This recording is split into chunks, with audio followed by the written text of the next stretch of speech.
अल्हम्दुलिल्लाहि रब्बिल आलमीन वल-आक़िबतु लिल-मुत्तक़ीन वस्सलातु वस्सलामु अला रसूलिहिल करीम। मोहतरम हज़रात, हम आपके सामने हुकूक़ और आदाब पर लगातार बात कर रहे हैं और आज हमने जिस मौजू को चुना है वो ये है कि नौजवानों के हुकूक़।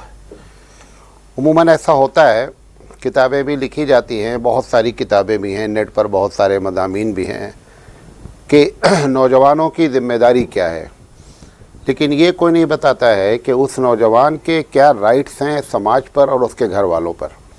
घर वालों को नौजवान के साथ कैसा बिहेव करना चाहिए, कैसा बर्ताव करना चाहिए, उसके क्या हुकूक़ हैं, इस पर गुफ्तगू एकदम नहीं है। मेरे इल्म के मुताबिक इस उन्वान पर गुफ्तगू और इस उन्वान पर किताब भी एकदम नहीं है। हालांकि एक फ़ितरी तौर पर पूरी दुनिया चाहती है कि हमारी नस्ल के नौजवान खूब अच्छे हों और बड़ा इनकलाब बर्पा कर दें। बहुत ज़्यादा उनसे उम्मीदें वाबस्ता रहती हैं नौजवानों से, जो एक्सपेक्ट उनको है, जो उनको उम्मीदें हैं। तो सवाल ये है कि वो उम्मीद अगर आपकी सच्ची है तो सच्ची उम्मीद के लिए आपने उनके कितने हुकूक़ अदा किए हैं। जब आप उनके हुकूक़ अदा करेंगे तभी नतीजा ये निकलेगा कि सही माने में आपकी उम्मीदें भी बराएंगे। और अगर ऐसा नहीं होगा तो ठीक है, ये एक ख़याल है, लेकिन इस ख़याल के कोई नताइज बरामद होने वाले नहीं हैं। तो हम इसका पहला पार्ट आपके सामने जो है वो पेश कर रहे हैं, इंशाल्लाह दूसरा भी पेश करेंगे। सबसे पहली चीज़ तो ये है कि इसकी ज़िम्मेदारी किसके ऊपर है, नौजवानों के राइट्स की। तो हमने दो हिस्से में तकसीम किया है, एक उसके घर वाले या ये कि उसके ज़िम्मेदार, और दूसरे पूरा समाज के ऊपर क्या ज़िम्मेदारी है कि वो नौजवानों के हुकूक़ को किस तरीके से अदा करे और घर वालों पर किस तरीके की ज़िम्मेदारी है। तो सबसे पहले हम अपने घर वालों के बारे में बात करते हैं। देखिए, सबसे पहली चीज़ ये है कि अगर आप ये चाहते हैं कि आपके नौजवान सालेह हों, नेक हों, अच्छे हों, तो उसका बेहतरीन तरीका ये है कि आप अपने घर का माहौल अखलाक़ी लिहाज से इतना अच्छा रखें कि उसमें तरबियत पाने वाला नौजवान ख़ुद ब खुद नेक बने। तो ये उसका हक़ है, क्योंकि ये नौजवान से हमारी मुराद बच्चे नहीं हैं। हम इस पर कभी और गुफ्तगू करेंगे। हम बात कर रहे हैं 15 साल से लेकर के उन लड़कों की जो 15 साल से लेकर के जब तक जॉब नहीं लगती तब तक के बच्चों के बारे में हम बात करना चाह रहे हैं। तो सबसे पहली चीज़ ये है कि अगर घर का माहौल अखलाक़ी लिहाज से अच्छा हो तो ये उसका हक़ बनता है कि उसके अच्छे माहौल में उसको पैदा किया जाए। जैसे एक छोटे बच्चे का यह हक़ बनता है कि उसको बहुत ज़्यादा सेहत का ख्याल रखते हुए उसके पानी का अच्छा इंतज़ाम हो, दूध के अच्छा इंतज़ाम हो, एटमॉस्फेयर अच्छा हो, हाइजीनिक हो। इस तरीके से नौजवान के लिए ये ज़रूरी है कि जिस माहौल में वो पैदा हुआ है, अब जब वो किसी ज़िम्मेदारी की तरफ बढ़ रहा है तो अच्छे अखलाक के माहौल पैदा किए जाएं और ये उसका राइट्स है कि अच्छे अखलाक के माहौल में उसकी तरबियत हो। ये पहली बात आपको करना चाहते हैं। इसी तरीके से अगर आप मजहबी लिहाज से देखें, सबसे पहले हम मज़हब के लिहाज से देखते हैं कि जब बच्चा बड़ा हो जाए, ये सब हमारी सोसाइटी में एकदम नहीं है, किसी को अता पता ही नहीं है, उसे ये भी नहीं मालूम है कि हमारे ऊपर ये ज़िम्मेदारी बनती है कि इसका हक़ हम अदा करें। जैसे एक माँ ये एहसान तो जताती है कि मैं तुझे दूध पिलाती हूँ, लेकिन उसे ये नहीं मालूम है कि दूध पिलाना ये बच्चे का राइट है। अल्लाह ताला ने दूध तुम्हारे लिए तुमको नहीं दिया है, बच्चे के लिए दिया है। तुमने खुद मेहनत करके दूध पैदा नहीं किया है, ये बच्चे का हक़ है। लिहाजा आप ये सोचें कि मैं जो ये दूध बच्चे को पिला रही हूँ अपने, ये हमारे बच्चे का राइट है। जब आप राइट समझेंगी तो उसको दूध पिलाएंगे। जब आप उसके ऊपर एहसान रखेंगी तो नतीजा क्या निकलेगा कि आप दूध पिलाएंगी, कभी कभी नहीं पिलाएंगी। बाज़ औरतें दूध पिलाती ही नहीं हैं। यही वजह है कि ये हमारा हालांकि टॉपिक नहीं है कि हमारे यहाँ यूपी में और बिहार वगैरह में जब बच्चा माँ उसको बार बार ताना देती है कि मैं तुझे दूध नहीं माफ़ करूँगी। अब सवाल ये है कि दूध तो तुम्हारा है ही नहीं, माफ़ करने की क्या बात है? दूध तो अल्लाह ताला का दिया हुआ है। अल्लाह ताला ने तुमको वो चीज़ दी और वो बच्चे का हक़ रखा।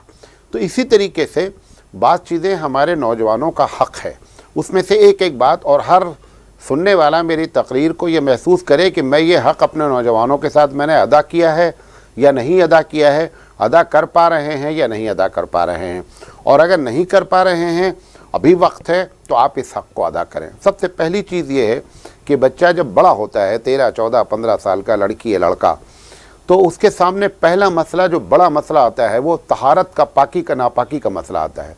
اب ہماری بچی کو پیریڈ آیا، ہم کو معلوم ہی نہیں ہے کہ بچی کو پیریڈ کیسے سمجھایا جائے اور اس پیریڈ کے مسائل کیا ہوتے ہیں، یہ بچی کو کیسے سمجھایا جائے۔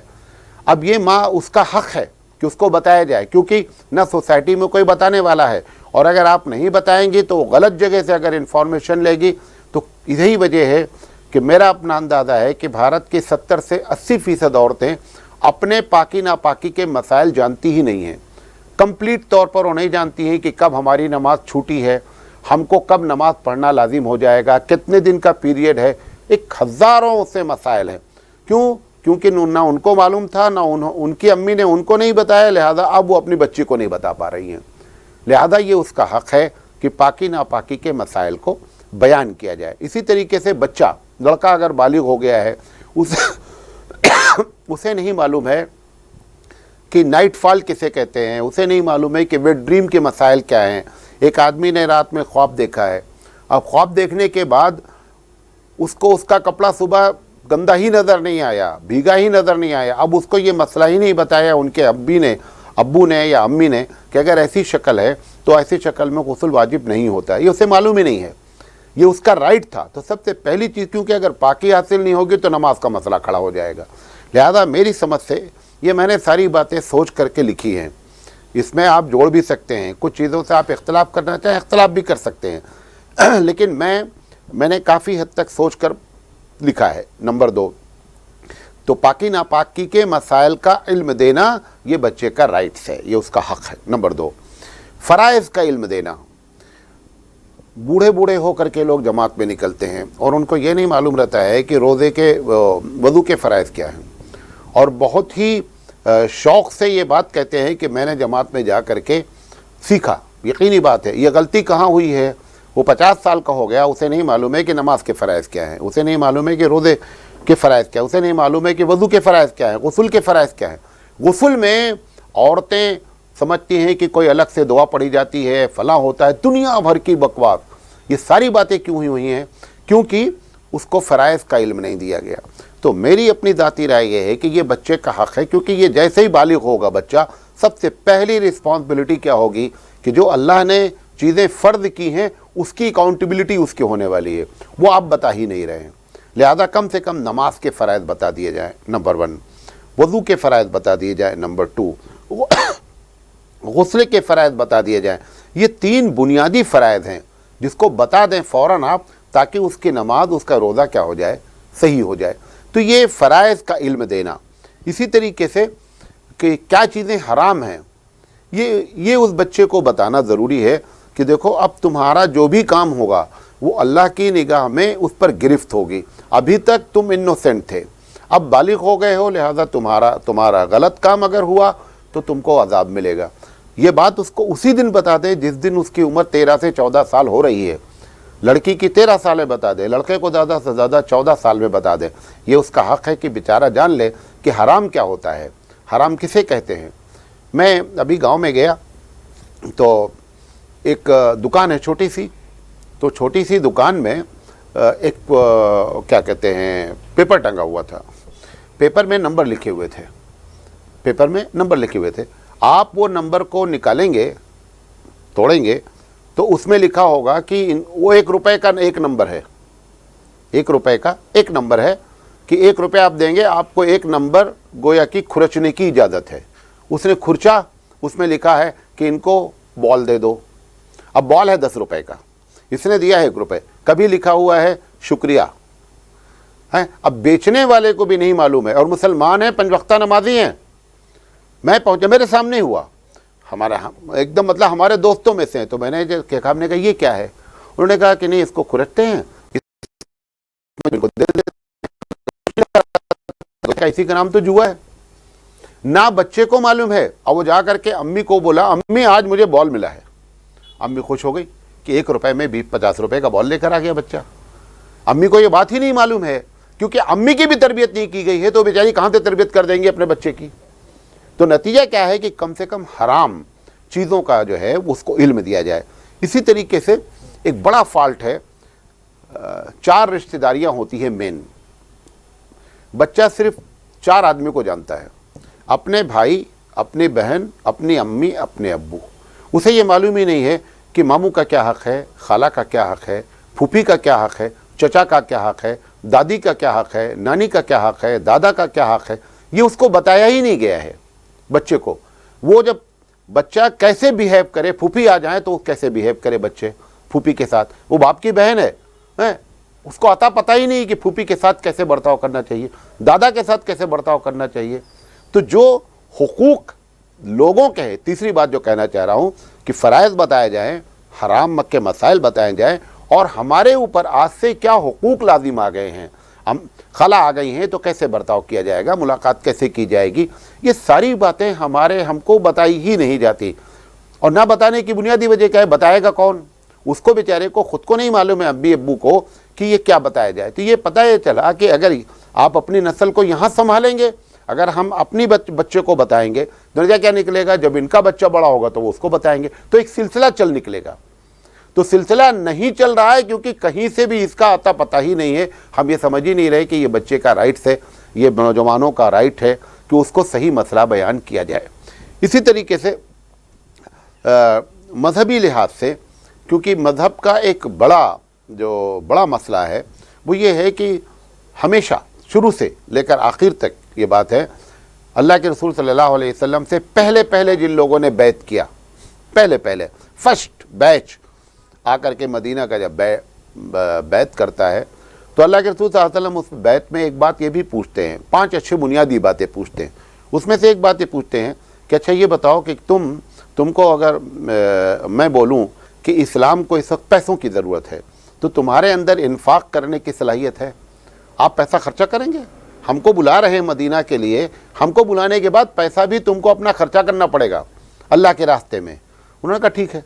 तो पता क्या चला कि ये बच्चों में बचपन से ही बात डालना है कि इन्फाक जो है ना, ये एक बहुत ज़रूरी चीज़ है, ये उसको बताया जाएगा तभी उसका ये हक़ भी है कि उसको सही बात बताई जाए।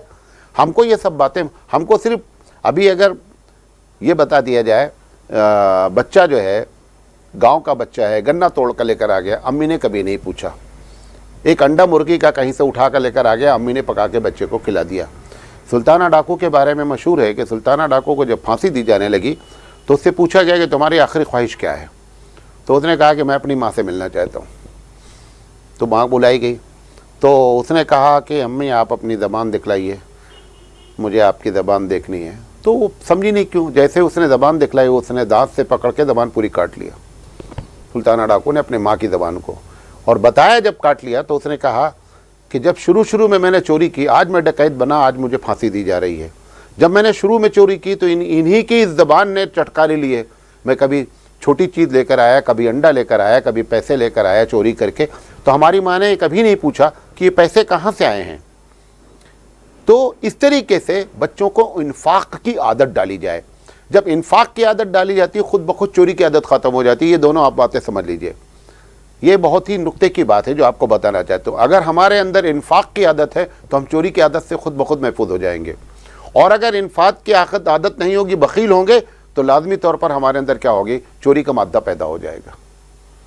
एक आदमी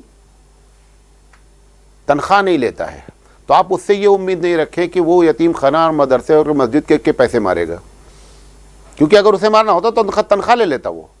तो ये एक लॉजिकल बात है कि अगर इन्फाक की, मैं जो बात कह रहा हूँ ये बहुत ऊंची बात है, पूरी थीसिस से ये कि अगर इन्फाक की आदत बच्चे को डाल दी जाएगी तो बच्चा 2 चीज़ों से बरी हो जाएगा। बच्चे पैसे की चोरी घर में नहीं करेंगे और बखील नहीं होंगे, ये दोनों बातों से। लिहाजा ये उनका हक़ बनता है कि हम उनको इन्फाक की आदत। इसी तरीके से हमको, हमारे नौजवानों को जो पढ़ रहे हैं, जो पढ़कर फारिग हो रहे हैं, उनको सिर्फ एक बात मालूम है कि मैंने क्यों पढ़ा है। मैंने इसलिए पढ़ा है कि मुझे जॉब करनी है और अपनी लाइफ को एंजॉय करना है। हालांकि ये एक जानवर का फ़ैसला है, ये एक गैर मुस्लिम का फ़ैसला है, ये मुसलमानों का फ़ैसला नहीं हो सकता لیکن اس کو, اس بیچارے کو, اس نظریے کو قائم کرنے میں کس نے کوآپریٹ کیا ہے, کس نے مدد کیا ہے؟ امی ابو نے کیا ہے. انہوں نے بتایا ہی نہیں ہے کہ بیٹا تم کو میں کیوں پڑھا رہا ہوں, تم پڑھنے کے بعد تم کیا کرو گے. تو بنیادی طور پر جو آپ کا ویزا ہے, جو اسلامی لحاظ سے آپ کا پاسپورٹ مسلم ہے اور آپ کا ویزا ہے کہ آپ دعوت کا کام کریں گے, یہ بات اس کو پہلے دن سے بتائی ہی نہیں گئی ہے. اس کو صرف ایک بات بتائی گئی ہے کہ اچھا پڑھو, اچھے نمبر لو. اچھے نمبر کیوں لو؟ اچھی جاب لگے. کبھی یہ نہیں بتایا گیا ہے کہ بیٹا تم اچھے انسان بن جاؤ تاکہ مسلمانوں کے کام آؤ, اچھے انسان بن جاؤ تاکہ انسانوں کے کام آؤ, اچھے انسان بن جاؤ تاکہ ملک کے کام آؤ. یہ بات اس کو بتائی نہیں گئی ہے. اب اس کے بعد اس سے ایکسپیکٹ کیا جا رہا ہے کہ یہ دیش بھکت بن جائے. کیسے دیش بھکت بن جائے گا؟ کیسے وہ اپنے دیش سے پریم کرے گا؟ آپ نے دیش پریم کی بات ہی نہیں کی ہے, آپ نے انسانیت کا اس کو درس ہی نہیں دیا ہے. لہذا یہ اس کا حق بنتا ہے کہ اس کا مزاج دعوتی بنایا جائے. تب جب وہ معاشرے میں مسلمانوں کو غلط کام کرتے دیکھے گا تو اس کو کڑھن ہوگی, اس کو چڑھن ہوگی. اب ابھی ہمارا یہ بھانجا بیٹھا ہوا ہے, یہ کیا کہہ رہا تھا کہ میں پڑھ چکا ہوں. میں ابھی تقریر تیار کر رہا تھا, بیچ میں آ کر بول رہا ہے کہ لوگ کہتے ہیں دین کا کام کرو, کیسے کرنا ہے. اب آپ اندازہ کریں کہ ایک آدمی 24 سال کا ہو گیا ہے, 25 سال کا ہو گیا ہے, اس کو اس بات کا تو احساس ہوا کہ بھائی دعوت کا کام کرنا چاہیے. کرنا کیسے ہے یہ معلوم ہی نہیں ہے. امی بھی پڑھے لکھی ہیں, ابو بھی پڑھے لکھے ہیں, دونوں میں کوئی پڑھے لکھے ہونے میں کمی نہیں ہے. کیوں؟ کیونکہ ان کی تربیت بھی یہ نہیں کی گئی ہے. لہذا یہ ہمارا فالٹ ہے کہ ہم اس کا مزاج دعوتی بنائیں. اور آخری بات, جو یہ ہم صرف مذہبی باتیں کر رہے ہیں کہ مذہبی ان کے کیا رائٹس ہیں, اسی طریقے سے سب سے بڑا مذہبی رائٹ ہے کہ قرآن سے جوڑنے کی بات کریں ان سے. بچوں کو صرف آپ رمضان میں بچہ, ماں خوش ہو کر کے بولتی ہے ہمارے بچے نے 2 قرآن ختم کیا. کبھی ماں نے آج تک نہیں کہا کہ بچے نے ہمارا آج قرآن مجید ترجمے سے پڑھ لیا. کبھی اس کو خوشی نہیں ہوئی ہے. کیوں؟ نہ اس نے پڑھا ہے نہ بچے کو پڑھا رہی ہے. حالانکہ تلاوت مقصود نہیں ہے, تلاوت تو فضل الہی ہے کہ وہ ثواب دے دیتا ہے. ورنہ قرآن مجید کے نازل ہونے کا مقصد کیا ہے؟ نازل ہونے کا مقصد اس پر عمل ہے.